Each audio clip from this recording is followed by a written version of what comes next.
The topic this morning is teaching the disadvantaged student, and we have as our guest the Reverend Dr. JBaxter, the pastor of Lane Tabernacle CME Church in Jackson, Tennessee. And of course, Dr. Baxter, before we ended, we were talking about the methods that could be used in teaching the disadvantaged student. But let's look at the implications for the future in terms of teaching the disadvantaged student. That is to say, what will happen if we do follow your methods, and what will happen if we don't follow your methods? In terms of the implications, what does it mean for you in the future? Dr. Haney, I'm a firm believer of daycare on the front end of life as opposed to jail care on the backside of life.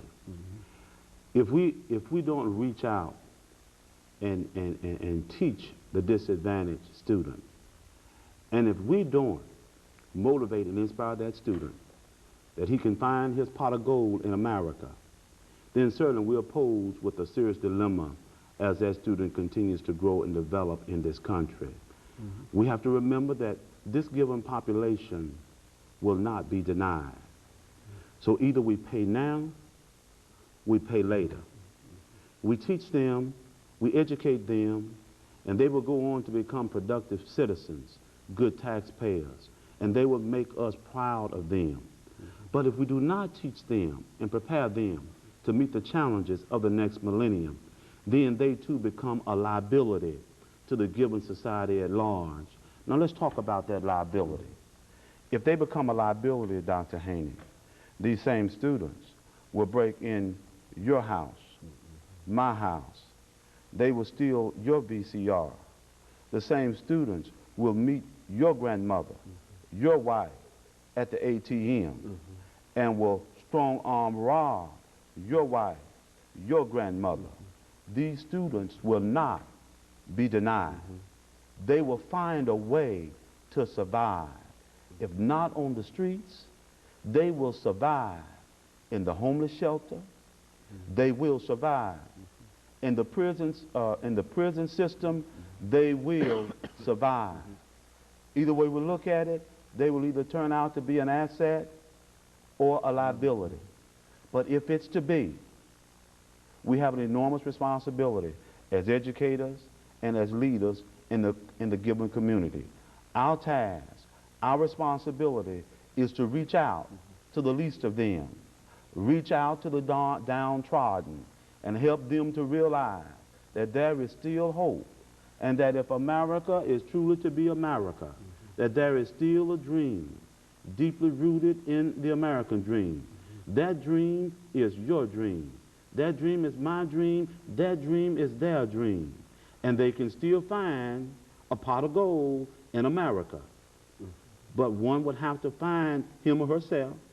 One would have to dream dreams. One would have to develop a good work ethic and be willing to go the extra mile. And if one does that, then America will truly be America.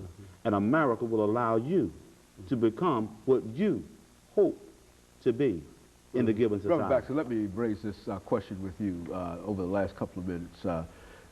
Do you believe that America is a land of opportunity? America is certainly the land of opportunity. It was the land of opportunity when it was given its birth, and it's still the land of opportunity today. Be not deceived. America is the best country on the face of this earth.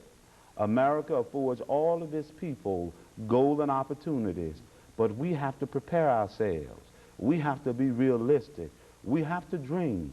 But along with our dreaming, if those dreams are to become a reality, we must find where our God-given talents and abilities are. We must work to develop those abilities, and we must refuse to be denied.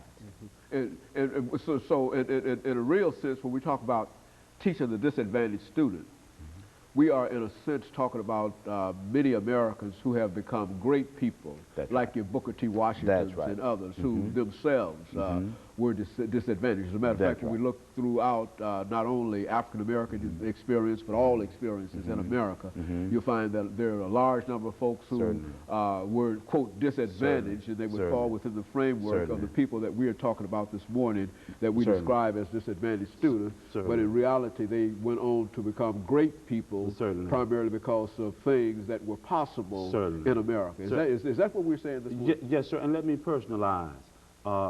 Even myself, I come from a disadvantaged area of the community of Nashville-Davidson County. My mother, my dad died when I was 4. There were 7 children in our family. Being the baby boy, I'm the only one to graduate from high school. I'm the only one to graduate from college and then go on to receive a terminal degree. Why? Because I had a dream.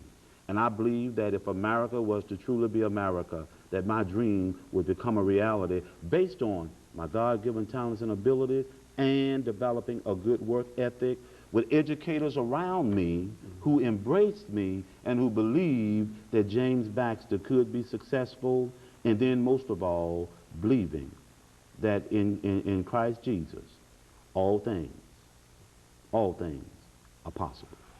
Dr. Baxter, let me thank you during the last 20, 25 seconds that we have for giving us this information, not only about teaching the disadvantaged student, but perhaps bringing us some information that can demonstrate to young people that no matter what their situation might be, they can be successful. And let me encourage you to tune in again next week for another informative edition of Coming.